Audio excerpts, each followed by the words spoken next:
ராவணா பார்வையாளர்கள், தமிழ் உறவுகள் மற்றும் ராவணா நல விரும்பிகளுக்கு வணக்கம். இன்னைக்கு தேதியில் நடந்த பரபரப்பான சில விடயங்களை பார்க்கலாம். 23ஆம் தேதி பிரச்சாரத்தை தொடங்கினார் நாம் தமிழர் கட்சி தலைமை ஒருங்கிணைப்பாளர் சீமான். திருத்தணியில் முருகனை வழிபட்டுட்டு கிளம்புனவர் தான். அன்றைக்கே ஒரு விடயம் அதை பற்றி பேசணும்னு இருந்தோம். சரி, இதை பற்றி பேசும்போது அந்த தகவலை சேர்த்து சொல்லுவோம்னு சொல்லிட்டு கிட்டத்தட்ட ஒரு 250-300 படிகள் இருக்கும் திருத்தணியில். அது அவர் ஏற்கனவே ஒரு காலில் அடிபட்டு இருந்தது.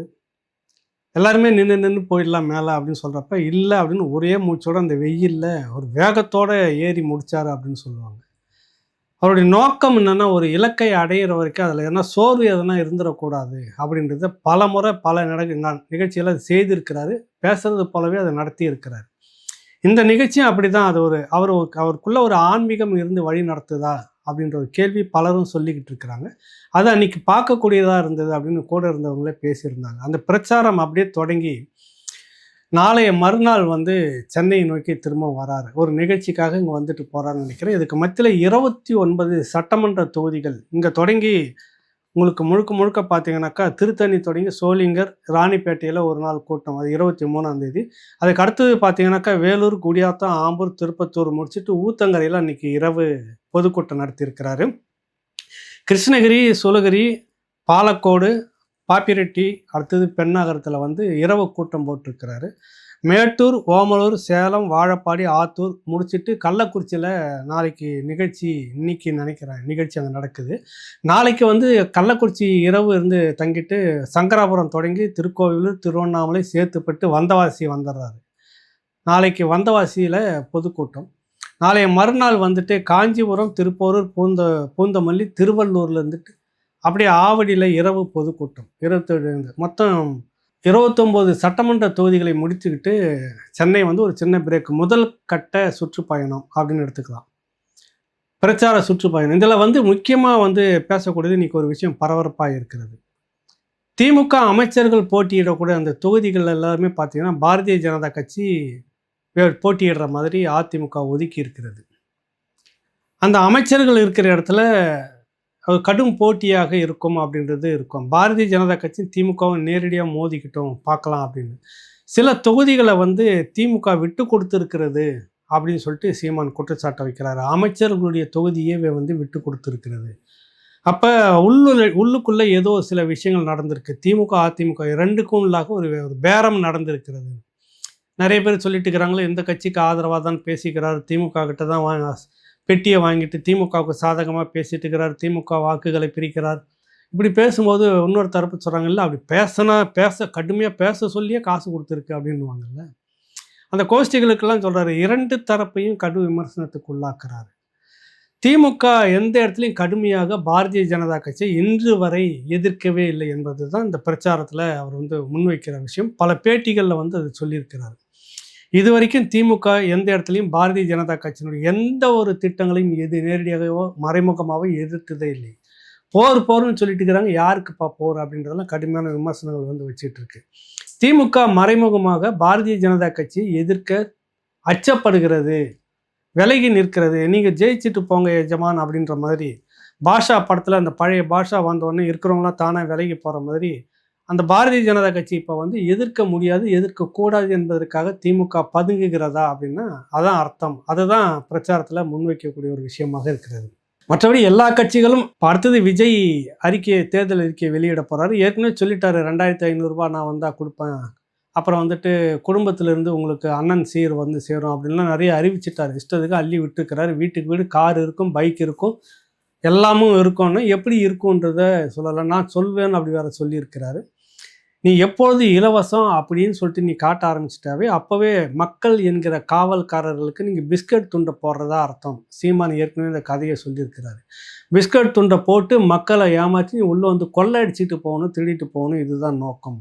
விஜயினுடைய அறிக்கையும் அப்படியாகத்தான் இருக்கும். ஆனால் இவர் எல்லா இடத்துலையும் என்ன பிரச்சாரம் பண்ணிட்டு வந்தார்னா, நாங்கள் வந்தால் இலவசம்னு எந்த திட்டமும் இருக்காது, கொடுக்க மாட்டேன். இதுதான் வெளிப்படையாகவே பல நிகழ்ச்சிகளை இது சுட்டி காட்டுறாரு. நாங்கள் வந்தால் உங்களுக்கு வேலை வாய்ப்புக்கு உத்தரவாதம். ஒரு குடும்பத்திலையும் ஒருவருக்கு கட்டாயம் வேலை, எல்லாருக்குமே படித்த எல்லோருக்கும் வேலை, படிக்காதவர்களுக்கும் வேலை. அதற்கான அடிப்படை திட்டங்கள் எங்களிடம், மாற்று திட்டங்கள் எல்லாமும் இருக்குது. சராசரியாக ஒரு குடும்பம் வந்து ஒரு மாதத்துக்கு ஒரு மாதத்துக்கு வந்து பார்த்தீங்கன்னா உங்களுக்கு 25,000 ரூபா சம்பளம் அப்படின்னா கூட 15,00,000 ரூபா 5 வருஷத்தில் சம்பாரிச்சிடலாம் ஒரு குடும்பம். ஒரு ஆண்டுக்கு 3,00,000, 5 ஆண்டுகளுக்கு 15,00,000 ஒரு குடும்பத்துக்கு. நாம் தமிழர் கட்சி அதிகாரத்துக்கு வந்தால் வாய்ப்பு இருக்கிறது. 15,00,000 ஒரு குடும்பத்துக்கு வாய்ப்பு. சராசரியாக எல்லாருக்கும் ஒரு 20-25,000 வேலை. படிக்காதவர்களுக்கு எல்லாரும் அதுக்கேற்ற மாதிரி, படித்தவர்களுக்கும் வேலை. வேலையை கொடுத்துட்டிங்கன்னா உங்களுக்கு இந்த இலவசம்னு இருக்குதுல்ல, அது இருக்காது. 1000 ரூபா கொடுக்குறது, 2000 ரூபா கொடுக்குறது இருக்காது. உன் குடும்பத்துக்கு நிரந்தரமாக 25,000 ரூபா. இதுவே வருஷத்துக்கு 3,00,000 வருது. 5 வருஷத்துக்கு சேர்ந்தா 15,00,000 நிரந்தரமாக ஒரு வேலை உங்கள் குடும்பத்துக்கு வந்துடும். இது எல்லாமே மின் கட்டணம் குறையும், இன்னும் மற்றதெல்லாம் குறையும். ஏற்கனவே இதுதான் தொடர் பிரச்சாரம். நாங்கள் வந்தால் இலவசம் இருக்கும் இப்படிலாம் எந்த இடத்துலையும் அவர் பேசவே இல்லை. இதுதான் மற்ற கட்சிகளுக்கும் இந்த கட்சிக்கும் உள்ள வித்தியாசம். 3 கட்சிகள் ஒரு பக்கமும், ஒரு கட்சி ஒரு பக்கமும், அதாவது திமுக, அதிமுக, விஜய் கட்சி ஒரு பக்கமும், இந்த பக்கத்தில் வந்து பார்த்தீங்கன்னாக்கா நாம் தமிழர் கட்சி மட்டுமே ஒரு பக்கம் நிற்குது எதிர்த்து. இதுதான் கொள்கை போருன்றது. இதுதான் கொள்கை போர். இதுதான் உண்மையான கொள்கை வார் அப்படின்னு. இதுதான் சண்டை, சரியான சண்டை அப்படின்றது. எல்லோருமே நாங்கள் வந்தால் இதை கொடுப்போம் அதை கொடுப்போம்னு மக்கள் மேலே வரியை விதிப்பதற்கான திட்டங்களை தான் வச்சுருக்குது. கடந்த காலத்தில் இருந்ததை விட இப்போ வந்து எல்லா கட்டணமும் ஏறி போயிருக்கிறது. இது வந்து இந்த இலவசங்களை கொடுத்துட்டு திரும்பி பார்க்கறதுக்குள்ள ஒன்று பல மடங்கு ஏறி இருக்கும். இது என் மக்களுக்கு இந்த சுமை இருக்கக்கூடாது. கல்வி முழுக்க முழுக்க எந்த உயர்கல்வியாக இருந்தாலும் அது கட்டணம் இல்லாமல் இருக்கும். மருத்துவம் கட்டணம் இல்லாமல் இருக்கும். அது 1 கோடி ரூபாய் மருத்துவம் வந்தாலும் கட்டணம் இல்லாமல் இருக்கும். இதுதான் அவருடைய பிரச்சாரத்தில் வந்து இருக்குது. இன்னொரு விடயம் என்னென்னா, போகிற இடத்துல எல்லாம் மக்கள் கூட்டங்கள் தானாக வந்து சேர்ந்து நின்று கேட்டுட்டு இருக்கிறத நீங்கள் பார்த்துருப்பீங்க. உச்சி வெயில்லையும் சரி, மற்ற நேரத்துலையும் சரி, போதுமான கூட்டங்கள் அங்கங்கே வந்து நின்றுட்டு இருக்குது. இரவு பொதுக்கூட்டம் வந்து எந்த அளவுக்கு கூட்டம் இருக்குதுன்னு நீங்களே பார்த்துட்டு இருப்பீங்க. யார் ஒருத்தரும் காசு கொடுத்து இந்த இடத்துல கூட்டம் இருக்குது நீங்கள் வாங்க அப்படின்னு வண்டியில் ஏற்றிட்டு வந்த கூட்டம் இல்லை. இதுதான் மற்ற 3 கட்சிகளுக்கும் இதுக்கும் இருக்கக்கூடிய வித்தியாசம். விஜய் கட்சி கூட எல்லா இடத்துலையும் வாகனத்தை வந்து அனுப்பிடுறாங்க அப்படின்னு தான். இப்போவே எங்கள் பகுதியில் விஜய் கட்சிக்கு பிரச்சாரத்துக்குன்னு ஆட்கள் தினசரி கூலிக்கு கூட வந்துட்டு டெய்லியும் வந்துட்டு சாயங்காலம் போகணும். அது இல்லைன்னு வேணால் அவங்க மறுக்கட்டும் யாராவது. அதுக்கான காரணத்தோடு நம்ம வேணால் அடுத்தது பேசலாம். ஆக எதுக்கு சொல்கிறோன்னா, இந்த 3 கட்சிகளுமே இப்படித்தான் ஆட்களை கொடுத்து கூட்டத்துக்காக கொண்டுட்டு வர்றதுன்னு. ஆனால் இந்த பக்கம் வந்து பார்த்தீங்கன்னா அப்படி எதுவுமே கிடையாது. மக்கள் அவர்களாக வந்து நின்று கேட்க தொடங்கியிருக்கிறார்கள். இதுதான் மாற்றம். காசு கொடுக்கல. உங்களுக்கு இந்த இடத்துக்கு போனாக்கா பிரியாணி கிடைக்குமோ, இல்லை இந்த இடத்துக்கு போனால் ஏதோ உங்களுக்கு ஒரு 200 300 கையில் கிடைக்கும்னோ ஒரு உத்தரவாதமும் கிடையாது. நீங்களாக சொந்தமாக நீங்கள் வண்டி ஏறி வரணும், பைக்கில் வரணும், நீங்களாக அது அனுபவிச்சுக்கணும். கஷ்ட நஷ்டத்தை வந்து நின்று கேட்டுட்டு போகணும். அப்படி தான் வந்து கேட்டுட்டு போகிறாங்க. இந்த பிரச்சாரத்தில் ஒரு பெரிய மாற்றம் கடந்த காலங்களை விட இந்த காலம் இப்படி சொல்லி சொல்லி தான் பிரச்சாரம் பண்ணிட்டு வர்றாரு. சென்னைக்கு வந்துட்ட பிறகு அடுத்த கட்ட பிரச்சாரமாக மீண்டும் ஒரு சுற்றுப்பயணத்தை தொடங்குறதா இருக்கிறாரு. ஒரு பெரும் மாற்றம் மக்களை நோக்கிய ஒரு பாய்ச்சல் சீமான் இங்கே திருத்தணியில் தொடங்கினது வேலை தான் ஒரு வெற்றியாக பயன்படுத்துகிறாரு. அதை குறியாக பயன்படுத்துகிறார். அது வேல் தமிழர்களுக்கான ஒரு அடையாளம். இந்த வேல் வந்து மக்கள் மத்தியில் பேசப்படணும். இந்த சின்னமும் பேசப்படணும். விவசாய சின்னம்னு இருக்குதுல்ல, இந்த சின்னம் ஏர் உழவன் விவசாயி அப்படின்னு சொல்லணும். விவசாயிகள் சின்னம் வந்து மக்கள் மத்தியில் பேசப்படணும்னு நினச்சது பரவலாக எல்லோராலும் பேசப்படுகிறது. அதுதான் ஒரு முதல் கட்ட வெற்றின்றது பேர். கோடிகளில் வந்து பிரபலமான இயக்குநரை வச்சு இது அவரோட ரத்தம் இவரோட ரத்தம், அதுலேயும் பாருங்கள் தமிழ் வளர்க்குற அந்த கூட்டம். இது பெரியாரின் பிளட்டு, கலைஞரின் பிளட்டு, வாட் இஸ் திஸ்ஸு கொள்கை பாட்டு இவங்களுக்கு. இந்த கும்பலுக்கு 67 தமிழை வளர்க்குறேன்னு நாட்டை குட்டிச்சோறாக்கின இந்த திமுக கும்பலுடைய பாட்டு பிரபலமான இயக்குனர் எடுத்தால் தான் அதுக்காகவே வேண்டி அது எல்லாருமே பார்த்தாங்க. அந்த திமுக இது நாங்கள் எடுத்த கொள்கை பாட்டு அப்படின்னு எந்த பிரபலமும் இல்லாமல் பேரை சொல்லிக்காமல் திமுக மட்டும் வெளியிட்டுச்சுன்னா அது எவனும் திரும்பி பார்க்க மாட்டான். மாரி செல்வராஜ் இயக்கிய திரைப்பட அந்த இறக்கிய கொள்கை பாடணும்னு எல்லாம் இன்னடா அதில் இருக்குன்னு வந்து பார்த்தது வந்து இன்றைக்கி இந்த அளவுக்கு காட்டுது. அதுலேயும் ஒழுங்காக தமிழ் இல்லை. சரி, பெரியார் பிளட்டாவது இருக்குதுன்னு பார்த்தீங்கன்னா அதுவும் தமிழ்நாட்டில் கிடையாது.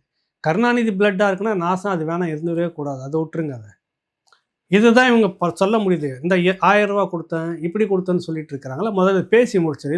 இதை விட ஒரு மோசடி பித்தலாட்டம் ஒன்றுமில்லை. ஒரு விளம்பரம் வருகிறது. அதில் வந்துட்டு இந்த திட்டக்குழு தலைவர் என்ற பேரில் வந்து வச்சுக்கிட்டு அவர் பேசுகிறாரு. ஒருத்தர் அந்த இஸ்லாமிய பெரியவர் தான் அவர் பேசுகிறாரு. இப்படி படிக்க வாய்ப்பில்லாத வறுமையில் இருக்கக்கூடியவர்களுக்காக நான் முதல்வர் திட்டம் இப்படித்தான் உருவானது அப்படின்னு ஒரு முன்னாடி கொடுத்துட்ட உடனே ஒரு அம்மா பேசுது.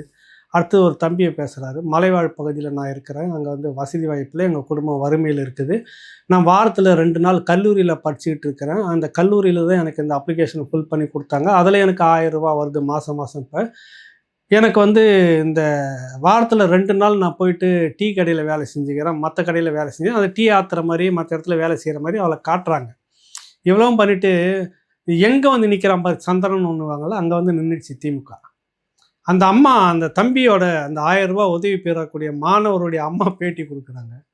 நான் வந்து ஃபாரஸ்ட்டில் வேலை செய்கிறேன், எனக்கு ஒரு நாளைக்கு ரூ. 350 தான் கூலி, வேலைக்கு போனால் தான் உண்டு, இல்லைன்னா அது கூட தரமாட்டாங்க, நான் ரொம்ப வருஷமாக அப்படித்தான் வேலை செஞ்சுட்டுருக்கிறேன். இந்த இடத்துல தான் அந்த சீமான் கோபம் ஏன்டான்னு கேள்வி வருதுல்ல. ஏன்டா அந்த அவங்களுக்கு அந்த பணி நிரந்தரம் செய்து நிரந்தரமாக வேலையை கொடுத்துட்டு ஒரு ரூ. 20,000 15,000 சம்பளம்னு கொடுத்தா அவங்க அந்த தம்பியை பிள்ளைய படிக்க வச்சுட்டு போகிறாங்க, வாங்கிட்டு ஏன் ரூ. 1000 வாங்கணும்? இது பித்தலாட்டம் எவ்வளோ பெரிய பித்தலாட்டம் இல்லை, இந்த ஒரு விளம்பரத்திலே எக்ஸ்போஸ் ஆகிடுச்சு. அந்த அம்மா சொல்லுது, நான் வேலைக்கு தான் போகிறேன், பெருக்கிற வேலைக்கு போகிறேன், ஃபாரஸ்ட் டிபார்ட்மெண்ட்டுன்னு சொல்கிறாங்க, ஃபாரஸ்ட் டிபார்ட்மெண்ட் பெருக்கிற வேலை தான் எனக்கு, டெய்லியும் போனால் தான் காசு, இல்லைன்னா இல்லை, ரொம்ப வருஷமாக செஞ்சுட்ருக்கிறேன். அது அப்படியே எல்லாத்தையும் எடிட் பண்ணிட்டுன்னு பணி நிரந்தரம் பண்ணிவிட்டு அவங்களுக்கு சம்பளத்தை கொடுத்தா அவங்க குடும்பத்தில் எல்லாரையும் படிக்க வச்சுட்டு போகிறாங்க. நீ எதுக்கு இங்கே தனியாக ரூ. 1000 கொடுத்தணும்? இதுக்கு பல லட்ச ரூபா செலவு பண்ணி கொடுத்தது 1000, சில 100 கோடிகள் விளம்பரத்துக்கு இன்னும் கூடுதலாக ஒதுக்குது. வரவு 8 செலவு 10 அந்த மாதிரி செஞ்சு ஒரணா செஞ்சுட்டு 9 விளம்பரம் கொடுக்குற கோஷ்டி இந்த கோஷ்டி. அப்படி பார்த்தாக்கா தமிழ்நாடு முழுக்க நான் முதல்வன், அவங்க சொத்தில் பாதி எழுதி கொடுத்துட்டு போங்களா, அவரும் முதல்வராக இருந்துட்டு போட்டோம். நான் முதல்வன், அதில் பேரை பாரு, இவர் வந்து தான் படிக்க வைக்கிறாரு. நீ குடும்பத்தில் ஒருத்தருக்கு வேலையை கொடு, படிச்சுட்டு 5.5 லட்சம் பணியிடங்கள் காலியாக இருக்கிறது, பல ஆயிரம் செவிலியர்கள் வேலை இல்லாமல் இன்றைக்கும் வருட கணக்காக வேலை செஞ்சுக்கிட்டு இருக்கிறாங்க. இப்போ தான் உத்தரவாதம் கொடுத்துருக்குது எல்லா கட்சிகளும், திரும்ப தேர்தல் வந்துருச்சு இல்லைன்னு. பல ஆயிரம் மருத்துவர்கள் வந்து நீண்ட காலமாக தினக்கூலி அடிப்படையில் தான், மாதாந்திர சம்பளம் நிரந்தரம் இல்லை, வந்தால் வேலைக்கு வந்தால் சம்பளன்ற மாதிரி அந்த அம்மா சொன்னாங்களே பெருக்கிறவங்க, அந்த மாதிரி ஒப்பந்த மருத்துவர்களாக நிறைய துறையில் இன்ன வரைக்கும் போராடிக்கிட்டே இருக்கிறாங்க. தூய்மை பணியாளர்களை சொல்லவே வேண்டியதில்லை. இவர் வந்து தூய்மை பணியாளர்களுக்கு சோத்தை கொடுக்குறேன்னு வேற ஒரு விளம்பரம், இதில் வந்து மானங்கெட்டு போய் அவங்க வேலையை கேட்டுக்கிட்டு போராடிட்டு இருக்கிறாங்க. அவங்கள நசிக்கிட்டு அவங்க கூட போராடுற மாதிரி காட்டுற கோஷ்டியெல்லாம் அவன் பக்கத்தில் கூப்பிட்டு வச்சுக்கிட்டு நிற்கி அந்த தூய்மை பணியாளர்கள் எங்களை ஆதரிக்கிறார்கள், நாங்கள் அவர்களுக்கு சோற்றை கொடுத்து விட்டோம், உணவை கொடுத்து விட்டோம்னு ஒரு விளம்பரம் வேறு. வேலையை கொடுப்பா முதல்ல, நிரந்தரமாக கவர்மெண்ட் வேலையை கொடு. தனியார் இன்றைக்கி வச்சுக்கிட்டு இருப்பான், நாளைக்கு வெளியில் போகணும், எங்கே போவாங்க அவங்க? இந்த இதான் திமுகவுடைய இந்த மோசடி விளம்பரம் என்பது இப்படித்தான் இருக்கிறது. நான் சோத்தை கொடுத்தோன்னு காட்டுவாங்க, வேலையை கொடுத்துட்டு அவங்க என் சோத்துக்கு வாங்கிட்ட நிற்கணும். அடுத்தது நான் 1000 ரூபா கொடுத்தேன், நான் முதல்வர் ஆகிவிட்டேன், அவன் சொத்தில் பாதி எழுதி வச்சிடும், அவர் முதல்வர் ஆக வேண்டாம். இன்னும் 10 தலைமுறை உட்காந்துட்டு சாப்பிடலாமே. தமிழ்நாட்டில் இருக்கக்கூடிய பல லட்சம் இளைஞர்கள் ஒரு பாதி சொத்தை எழுதி நீங்கள் எல்லாருக்கும் எழுதிருங்க, ஒரு ரவுண்டு வாங்க, தாராளமாக கொடுக்கலாம். பல லட்சம் இளைஞர்களுக்கு அவ்வளோ சொத்து இருக்குது இல்லை, அதை கொடுங்க. 1000 ரூபா கொடுத்து விட்டாராம், அதனால் இந்த அரசு வந்து கட்டாயம் இருக்க வேண்டியது. அந்த அம்மா வந்து 15,000 ரூபா சம்பளத்துக்கு தினக்கூலி நிரந்தரம் இல்லாமல் கூலி வேலை மாதிரி செஞ்சுக்கிட்டு இருப்பாங்களா அந்த அம்மா, அதையும் எடுத்து போடுறாங்க பாரு. இந்த மாதிரி தமிழ்நாடு முழுக்க எத்தனை லட்சம் பேர் வந்து நிரந்தர வேலை இல்லாமல் தினக்கூலி அடிப்படையில் கஷ்டப்பட்டுட்டு இருக்கிறாங்க. அவங்களுக்கு பணி நிரந்தரம் பண்ணி ஒரு நல்ல சம்பளத்தை கொடுத்தா நீ எதுக்கு நான் முதல்வன் காசை எடுத்து கொடுக்குறீங்க? அப்புறம் மகளிருக்கு 1000 ரூபாய், இதற்கு நாங்கள் மகளிருக்கு, கல்லூரி பெண்களுக்கு ஒரு 1000 ரூபாய், ஊரை ஏமாத்துற பித்தலாட்ட விளம்பரத்தை போட்டுட்டு இதில் வேற போட்டு கிழிச்சோம்னா நாசமாக போகும். இதுதான் சீமான் பிரச்சாரம் எல்லா இடத்துலையும். இவ்வளோ வேலையை கொடுத்து தொலைப்பா, வேலையை நிரந்தரம் படுத்து, நீ ஏன் அந்த குடும்பத்தை படிக்க வைக்கிறான், அதை பண்ணுறேன் இதை பண்ணுறேன்னு சொல்கிற, எல்லாமே கட்டணம் இல்லாமல் கொண்டுட்டோம். போல அவன் கல்வி கடனை நீ வந்து இது பண்ணு. கல்வியை வந்து முழுக்க எந்த கல்வி, எந்த உயர்கல்வியாக இருந்தாலும் அது கட்டணம் இல்லாமல் முழுக்க அரசு செலவே ஏற்கணும் அப்படி சொல்லிட்டு போ. நீ எதுக்கு 1000 ரூபா கொடுத்து நிற்கிறீங்க? அங்கே போய் உங்கள் தனியார் உங்கள் பெனாமிங்கள்லாம் நடத்துகிற கல்லூரிகள்லாம் அவன் லட்சத்தில் ஃபீஸ் கட்டிக்கிட்டு இருப்பான். இதை தான் கேட்டுக்கிட்டு இருக்கிறாரு தமிழ்நாடு முழுக்க. இங்கே பெரிய அளவில் ஈடுபட்டுக்கிட்டு இருக்குது, பார்த்துக்கிட்டு இருப்பீங்க. ஒரு பெரும் பாய்ச்சலாக சீமான் இதில் போயிட்டுருக்கிறார். இது முடியட்டும். அடுத்தது வந்து பார்த்திங்கன்னா முக்கியமான விஷயத்தை பேசிடுவோம். இதில் வந்துட்டு எங்களுக்கும் கொஞ்சம் வருத்தம் இருக்கத்தான் செய்கிறது. யார்? அர்ஜுன் ராஜ் எங்கேருந்து பேசுகிறாருன்னா, மானமிகு வைகோ இருக்கிறார்ல, மறுமலர்ச்சி திராவிட முன்னேற்ற கழகத்திலிருந்து பொதுச் செயலராக இருக்கக்கூடிய அர்ஜுன் ராஜ் அவர் வந்து பேசுகிறாரு. எங்களுக்கும் கொஞ்சம் வருத்தம் இருக்கத்தான் செய்கிறது, எங்கள் சொந்த சின்னத்தில் கூட நிற்க முடியாமல் எங்களை சீட்டுக்கு இப்படி அல்லாட விட்டார்கள் என்ற வருத்தம் எங்களுக்கு இருக்கத்தான் செய்கிறது. இப்போ தான் அவங்களுக்கு வருத்தம் வருதான். இவ்வளோ நாளாக அவங்கள கதற விட்டப்போ அந்த வருத்தம் வரல. 4 சீட்டு கொடுத்தாங்க, 1 சீட்டு தான் எங்களுக்கு நிற்க முடியுது, 3 சீட்டில் நாங்கள் உதயசூரியன் நிற்கணும், அது கூட நாங்களே நின்றுக்க முடியல. இதெல்லாம் இவங்க இப்போ புலம்ப ஆரம்பிச்சிட்டாங்க. இந்த ஆண்டி பண்டாரம் பாட்டு நான் அடிக்கடி இங்கே குறிப்பிடுவேன். ரொம்ப அருமையான பாட்டு அது. அந்த ஆண்டி பண்டாரத்தினுடைய பாட்டில் தான் சொல்லுவார். பல முறை சொல்லியிருக்கிறேன்னு நினைக்கிறேன் உங்களுக்கு. இருந்தாலும் இப்போ சொல்லியிருந்தேன். முள்ளு முனையில 3 குளம் வெட்டி வச்சேன். அதில் 2 குளம் பாழு, 1 தண்ணியே இல்லை. தண்ணி இல்லா காட்டுக்கு மோர் கொடுக்கறதுக்கு 3 எருமை, 2 எருமை மலடு, 1 தண்ணியே இல்லை. அந்த முள்ளு மொனை இருக்குல்ல, 3 குளம் வெட்ட முடியாது முதல்ல. ஆனால் வெட்டிட்டாங்க. அதில் என்னென்னா 2 குளம் பாழாயிடுச்சுங்க, 1 தண்ணி இல்லைங்கன்னு. அப்புறம் தண்ணி இல்லாத காட்டுக்கு மோர் கொடுக்குறதுக்கு ஒரு எருமை வந்துச்சுங்க, 3 எருமை. அதில் 2 எருமை மலடுங்க, 1 கண்ணே போடலைங்கன்னு. இந்த மாதிரி எங்களை வந்து பாடாப்படுத்துது அப்படின்னு மதிமுக சொல்லுது. திமுக கொடுத்தது 3, 4 அதில் 1 தான் நிற்கிறோம், 3 அவங்களே பிடுங்கிட்டாங்க உதயசூரியன் சின்னம். என்னைக்கா இருந்தாலும் அவங்க கையெழுத்து போட்டு நீ ராஜினாமா அப்படின்னா முடிஞ்சு போச்சு. சட்டமன்ற உறுப்பினராக பதவி ஏற்கும்போது ஒரு ராஜினாமா கடிதத்தை இணைச்சே வாங்குவாங்க உதயசூரியனில். அதை தான் அர்ஜுன் ராஜ் சொல்கிறாரு மறுமலர்ச்சி. அப்புறம் கூடவே இன்னொரு சத்தம் அப்படியே லைட்டாக கேட்குது, கொஞ்சம் வேகமாக. என்னடானா இந்திய யூனியன் முஸ்லீம் லீக் இருக்குல்ல, அவர் பேசுகிறாரு வந்து, எங்களுக்கும் கஷ்டம் இருக்கிறது, இப்படியெல்லாம் படித்திருக்கக்கூடாது எங்களுக்கு. இருந்தாலும் கூட்டணி தேர்தல் நேரம் வந்து விட்டது, எல்லோரும் சேர்ந்து தான் வேலை செய்ய வேண்டியது. ஒன்று அழுது தொலைச்சிருங்க, இல்லை கம்பீரமாக நிற்கிற மாதிரியாவது காட்டிக்குங்க. அழுதும் தொலைப்பீங்க முக்காடு போட்டுட்டு, அப்புறம் இந்த பக்கம் இல்லை நாங்கள் கம்பீரமாக தான் இருக்கிறோம் அப்படி மீசெல்லாம் அப்படி தடை விட்டு நிற்கிறோன்னா இது என்ன அரசியல்னு எனக்கு வித்தியாசமே தெரியும். எல்லாரையும் கதற விட்டுருக்கு இந்த திமுக. அப்புறம் நேற்று பேச மறந்துட்டேன். அவர் திருமாவளவன் இருக்கிறார் இல்லைங்களா, அவர் வந்து இவர் தட்டிக்கே சோறு இல்லை, எதுவுமே வைக்கல, காய விட்டு கதற வச்சு கடைசியாக ஒரு கஞ்சி தண்ணி ஊற்றிருக்காங்க. பக்கத்து இலைக்கு நீங்கள் பாயசம் வைங்க. யார்? கமலஹாசனுக்கு நீங்கள் இப்படி செய்திருக்கக்கூடாதுன்னு. உன் தட்டில் முதல்ல சோத்தை கிடைக்க வேண்டிய சாப்பாடு உன் தட்டில் ஒழுங்கை கேட்டுவாங்க. ஏன்பா உன் வீட்டில் தான் வேலை செஞ்சுருந்தேன், எனக்கு சோத்தை ஒழுங்காக போட்டு தொலைப்பா, சோறு வை, வடை வை, பாயசம் வை, எல்லாத்தையும் வச்சு எனக்கு மரியாதையாக கொடு, அங்கே கேட்டுருக்கணும். அது கேட்க துப்பு இல்லை, கஞ்சி ஊற்றி அனுப்பிச்சிருக்கு. அப்போல்லாம் மக்களை தூக்கி கஞ்சி ஊற்றுவாங்க, அப்படி இந்தா போன்னு தட்டில் ஊற்றி கஞ்சி ஊற்றி, அந்த கஞ்சி காய்ச்சி ஊற்றிருக்கு உங்களுக்கு அறிவாலயம். இவர் வந்து நீங்கள் கமலஹாசனுக்கு பாயசம் வச்சுருக்க தவறிட்டீங்க நீங்கள் இங்கே இவர். அப்புறம் அந்த பக்கம் பார்த்தீங்கன்னா இன்னும் நம்ம பாலபாரதி சட்டமன்ற உறுப்பினர், கம்யூனிஸ்ட் கட்சி, நல்ல தோழர், அருமையான தோழர், நல்ல கள போராளி. எங்கே போச்சு அந்த போராட்டம்னே தெரியல பாவம். அவங்கள இப்போல்லாம் போய் போராடுனா எங்கே இப்போ போராடுறது மறந்துட்டோம் அப்படின்னு கூட சொல்லுவாங்க. கிழக்குன்னு தெரியல, மேற்குன்னு தெரியல இருந்துவாங்க. என்ன ஆகி போச்சுன்னா கம்யூனிஸ்ட்டுகளும் சரி, இந்த விசிகாவும் சரி, அது கழுத கட்டா இங்கே தானே இருக்க போதுமா, அறிவாலயம் முட்டுச்சோலை தானே இருக்க போகுது, எங்கே போயிட போகுது அப்படின்ற இலக்காரம். அதை தான் சொல்கிறாங்க தோழர், எங்களை ஏன் இப்படி படுத்தினீர்கள், எங்களை ஏன் அப்படி ஒதுக்குனீங்க, எங்களை எதுக்கு இப்படி அலக்கழிச்சு இந்த சீட்டை கொடுத்தீங்க அப்படின்னு. எவ்வளோ வலி இருக்குது பார்த்தீங்களா தோழர்களுக்கு, கம்யூனிஸ்ட்டுகளுக்கு. ஆனால் வாய் விட்டு அழ முடியல பாருங்கள், அதுதான் சாமர்த்தியம். என்னன்னா இது குட்டிச்சோறு எங்கேயும் போகுது, நம்மக்கிட்ட தான் வந்து சுத்தம். இதுங்களாம் எங்கே போயிட போகுது இந்த கம்யூனிஸ்ட்டும் திருமாவளவனும். கழுது கெட்டால் குட்டிச்சோறு, இந்த அறிவாலயம் வாசலை விட்டால் அவங்களுக்கு சோறு இல்லை, முடிஞ்சு போச்சு. அந்த நினப்பில் தான் வந்து இவ்வளோ கதற விட்டுருக்கு. 173 சீட்டில் நின்னது கடந்த 2021 திமுக வெறும் உதயசூரியனில் மட்டும். நல்லா கவனிச்சு, 173, அதில் 40 தொகுதி அடி வாங்கிடுச்சு. 133 தொகுதியில் தான் வெற்றி பெறுகிறாங்க. இவர் வந்து சொல்கிறாரு கம்யூனிஸ்ட்டுகளை பார்த்து, நீங்கள் 6 வாங்கினீங்க, 4 தோத்துட்டீங்களா, 2 தானே ஜெயிச்சிங்கன்னு. விசிகாவை பார்த்துட்டு நீங்கள் வந்து 6 வாங்கினீங்க, 2 தோத்துட்டீங்களா, 4 தானே ஜெயிச்சிங்கன்னு. இவர் என்னவோ 173லையும் ஜெயித்த மாதிரி திமுக. இப்போ இந்த 2026 உதயசூரியன் மட்டும் 175 தொகுதிகளில் நிற்கிறது. பெருமையாக பாருங்கள். 2 தொகுதி கடந்த சட்டமன்ற தேர்தலை விட, 2021 சட்டமன்ற தேர்தலை விட இந்த தேர்தலில் 2 தொகுதி கூடுதலாக நிற்கிறது திமுக. உனக்கு எதுக்கு அந்த ஏன் ஒன்று அந்த கம்யூனிஸ்ட்டுக்கு ஒன்று பிரித்து கொடுத்துருந்தா என்ன, எதுக்கு நீ மட்டும் 175, உனக்கு எதுக்கு 175 நீங்கள் ஜெயிச்சிருக்கீங்களா? ஏன் அந்த கூட்டணி கட்சிகள்கிட்டருந்து பிடுங்குனீங்க? அந்த பக்கம் விசிகா மானம் போயிடுன்றதுக்காக 2 கூட கொடுத்தீங்க. அதுவே மானம் போச்சு ஏற்கனவே. கூட இருக்கக்கூடிய இந்த வன்னியர் சமூகம், பெரிய சமூகம் வடக்க, அதுக்கு இணையாக இருக்கக்கூடியது பறையர் சமூகம். அந்த பக்கம் வன்னியர் சமூகத்தினுடைய பிரதிநிதியாக மருத்துவர் அன்புமணி ராமதாஸ் 18 ரொம்ப ராஜ கம்பீரமாக வாங்கிட்டு உட்காந்துட்டு இருக்கிறாரு. இவர் வந்து ப்ளீஸ் எங்களுக்கு தட்டில் கஞ்சி ஊற்றுங்கன்னு கெஞ்சி கூத்தாடி கதறி இப்போ தான் 8 கொடுத்துருக்காங்க, 2 ஏற்றி. இது என்ன ஆக போகுதுன்னு தெரியாது, எந்த தொகுதி கொடுக்க போகிறாங்கன்னு தெரியாது.